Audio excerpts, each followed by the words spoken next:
ही निवडणूक विकासाच्या दृष्टीने लढवतोय, अपक्ष उमेदवार संदीप तांबे यांचा चौकसभेत मतदारांना आवाहन।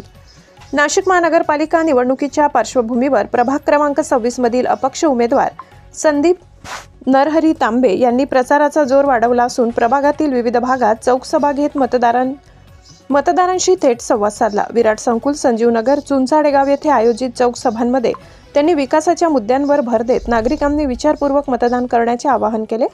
विराट संकुल येथील सभेत बोलताना संदीप तांबे यांनी परिसरातील नैसर्गिक नाल्याचा गंभीर प्रश्न उपस्थित केला।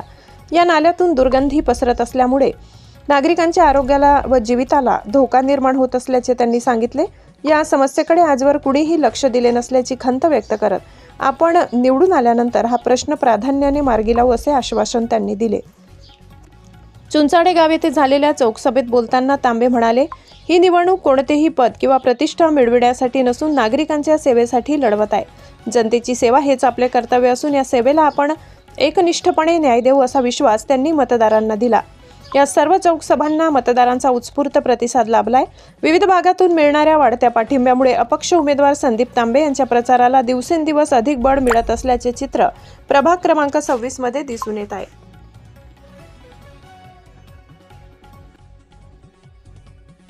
आपल्या सर्वांना माहिती आहे, तुम्हाला चालू लागली असेल, निवडणुका चालू आहे, फोन आलाय, चौकसभा घ्यायची, राजकीय विषय येणार आहे, कोणावर टीका करणार नाही। सोनवणे काका बोलले, आमचे सहकारी बोलले, मी काय करतो आणि काय करू शकतो याचा अनुभव तुम्ही घेतलेला आहे। फक्त माझ्याकडे सत्ता नव्हती, नाही तर तुम्हाला नगरसेवक निवडणूक पण लढवून दिली नसती। मी महापालिकेला सांगितलं असतं निवडणूकच घेऊ नका, माझ्याकडे फक्त अधिकार द्या। तुमचं मी जे काही काम असेल ते सांगितलेलं पूर्ण प्रामाणिकपणे करण्याचा प्रयत्न केलेला आहे। कुठं काही कमी पडलं असत, माझ्याकडे सत्ता नसल्यामुळे मला अडचणी होत्या। तुमचं आधारचं सेंटर असेल, लसीकरणाचं केंद्र असेल, सिटी लिंक बस असेल, या नाल्याचा प्रश्न मी किती वेळेस मांडला आहे। या सर्वांमध्ये आपल्याला बदल करायचा आहे। मी तुम्हाला जास्त नाही सांगणार, परंतु तुम्हाला कोणालाही भविष्यात इथून घर विकून जायची वेळ येऊन देणार नाही। पैसे काय आहे तुमच्या मुलांना? व्यायामशाळा आहे, मी ते भारतात सांगत असतो, जे नागरिक इथं राहायला आले त्यांना मुलं झाले 20-25 वर्षापूर्वी, त्या मुलांना पण अंगणवाडी नव्हती, आता त्यांना नातू झाले, त्यांना पण अंगणवाडी नाही, तरी तुम्ही त्याच पुढाऱ्यांना मागं फिरता। मला कळतच नाही काय चाललंय, काहीच नाही। सोपी आयडिया सांगताय का? तुमच्याकडे लिस्ट लिहून घेणारे आले का? तुमच्या घरात किती जण अशी लिहून घ्यायला आले होते ना? काही 5-5 नाही घेतले डायरेक्ट पैसे एका माणसाचे, किती तुम्हाला नाही दिली अजून?